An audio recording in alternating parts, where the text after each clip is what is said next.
হবিগঞ্জে ও মৌলভীবাজারে NCP নেতাদের উপর যে বিএনপির সন্ত্রাসী হামলা, এটা কি সুপরিকল্পিত? ইনক্লুডিং হবিগঞ্জে এক ছাত্র শক্তি নেতা, এনসিপির এক কর্মী, ছাত্র শক্তি এনসিপি একই কথা, তার চোখ গলিয়ে দেওয়া হয়েছে রড দিয়ে পিটিয়ে।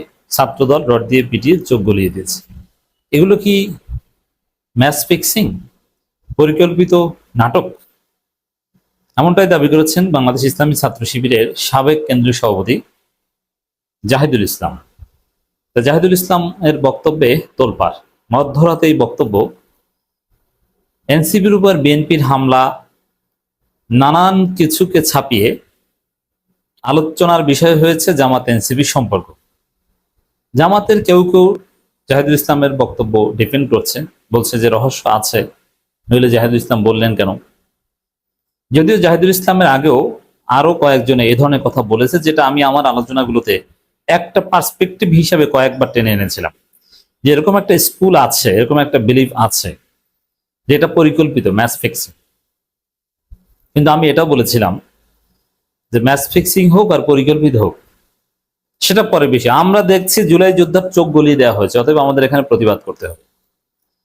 এবার আসেন যে জাহিদুল ইসলামের বক্তব্য কতটুকু সঠিক, এই বক্তব্যের গুরুত্ব কি, প্রভাব কি, এতে জামাতের কোনো উপকার হবে কিনা, অথবা এর ফলে জামাত এনসিপি সম্পর্কে টানাপোড়েন তৈরি হবে কিনা, এবং যদি সম্পর্কে চির ধরে এতে এই জাহিদুল ইসলামরা দায়ী থাকবেন কিনা, তা এর ফলে এক পর্যায়ে জামাত একলা হয়ে যেতে পারে কিনা। দর্শক, জামাত একটা আদর্শবাদী দল। জামাত কনভেনশনাল পলিটিক্যাল বাটপারি করতে পারে না। তাদের হিসাব নিকাশ করে কথা বলতে হয় এবং ন্যায় ও ইনসাফের পক্ষে থাকতে, এটাই তাদের পলিটিক্যাল ক্যাপিটাল। ন্যায় ও ইনসাফ থেকে দূরে সরে গেলে জামাতের রেলেভেন্স নেই। জামাতের চারিত্রিক অধপতন ঘটলে জামাত শেষ। কিন্তু আওয়ামী লীগ বিএনপির চারিত্রিক অধপতন ঘটলে কিছুই হয় না। একদম হাতে নাতে প্রমাণটা দেখেন তো। জামাতের এক এমপি তার মতে বিবাহিত দ্বিতীয় স্ত্রীকে চুমু দিয়েছেন ক্যামেরার সামনে, ওইটা জাস্ট ভাইরাল হয়েছে। তার এমপি পদ শেষ, তার জামাতের পদ শেষ, এমপি পদ প্রায় শেষ, তিনি পালাতক, তার জীবন তামাতামা। মানে একটা নক্ষত্রের পতন। জাস্ট দ্বিতীয় স্ত্রীকে নিয়ে হোটেলে গিয়েছেন, এটা তার দাবি। দ্বিতীয় স্ত্রী কিনা, দ্বিতীয় স্ত্রী অবশ্যই। এখন দ্বিতীয় স্ত্রী থাকা অবস্থায় চুমু দিয়েছেন না পরে দিয়েছেন, এটা নিয়ে প্রশ্ন করা যায়। কিন্তু দেরিতে হলো, রেজিস্ট্রেশন করেছেন, বিয়ে করেছেন। তো দর্শক, এটা নিয়ে সারা বাংলাদেশে কি ঘটেছে আপনারা দেখেছেন। কিন্তু বিএনপির একজন এমপি এবং প্রতিমন্ত্রী এর চাইতে হাজার গুণ জঘন্য ঘটনা ঘটিয়েছে। একদম সরাসরি সেক্সুয়াল ইন্টারকোর্স, যেটা ভিডিও থেকে বোঝা যায় এবং আলাপ আলোচনা ফাঁস থেকে বোঝা যায়। এবং এক অসহায় নারীকে তার অসহায়ত্বের সুযোগ নিয়ে, যার পড়াশোনা বা তার দেখভালের দায়িত্ব নিয়েছিলেন এমপি ফরহাদ হোসেন, তাকে খেয়ে দিয়েছে। কি জঘন্য, কি ক্ষমতার অপব্যবহার! এটা একজন এমপি, অথচ এটা নিয়ে কিছুই হয় না। তাকে বহিষ্কারও করা হয়নি, মিডিয়াগুলোও কোনো কথা নাই, এবং এটা আলোচনায় রাখা সম্ভব হয়নি। এটা টপিক আউট হয়ে গেছে।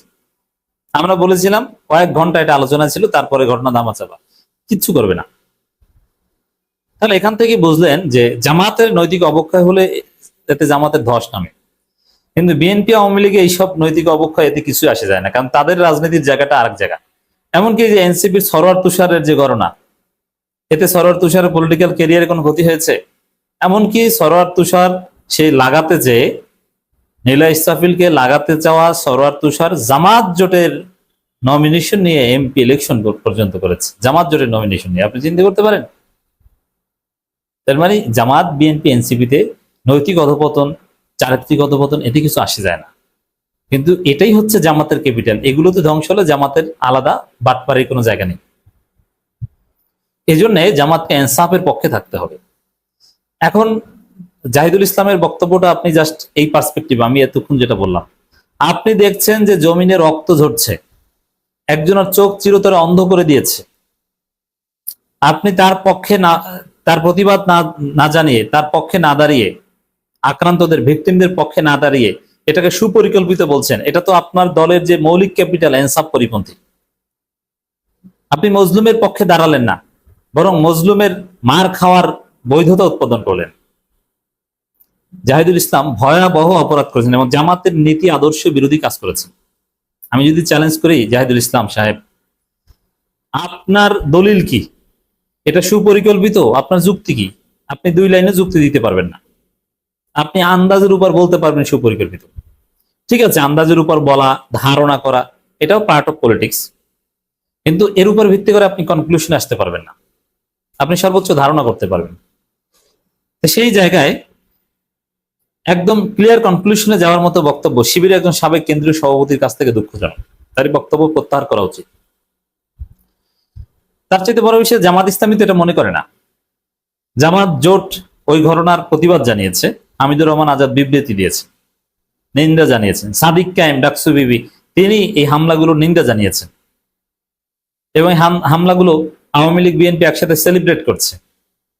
আওয়ামী লীগের লোকজন প্রচারণা চালাচ্ছে যে দল দল দল যার যার, এনসিপি কে পেটানোর দায়িত্ব সবার।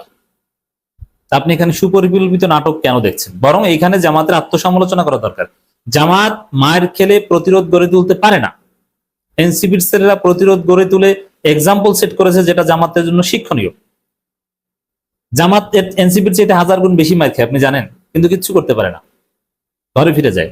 যেমন জামাতের এমপি, ঢাকার একজন জামাতের এমপি, একজন অবসরপ্রাপ্ত কর্নেল বাতেনকে কতবার হেনস্থা করা হয়েছে। এমপি কর্নেল বাতেনকে ঢাকায় তার লোকজনকে পিটানো হয়েছে।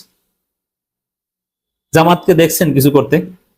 জামাতের আমির সেখানে গেছে না? জামাতের সেলিব্রিটিরা সেখানে যে মামলা নিতে বাধ্য করে তুলকামাল কাণ্ড ঘটিয়ে দিয়েছে।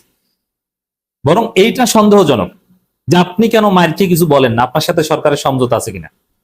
আপনি এখানে এনসিবি কে বলছেন সুপরিকল্পিত। আপনি এরকম একটা ধারণা, বা এনসিবির কেউ কেউ বা হাসনাতের বা সার্জিসের এই আচরণটা সন্দেহজনক মনে হয়, ব্যক্তি কেন্দ্রিক আপনি 2-একটা প্রশ্ন তুলতে পারেন, কিন্তু ঢালাও ভাবে এটা আপনি বলতে পারেন না। সাতক্ষীরা জামাত এমপির বাসভবনে হামলা হয়েছে, জামাত তো কিছুই করতে পারেনি, মামলা নিতে বাধ্য করতে পেরেছে।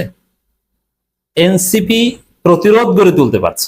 এখন জামাতের এইসব অযোগ্যতার কারণে, অদক্ষতার কারণে, আনস্মার্টনেসের কারণে জামাত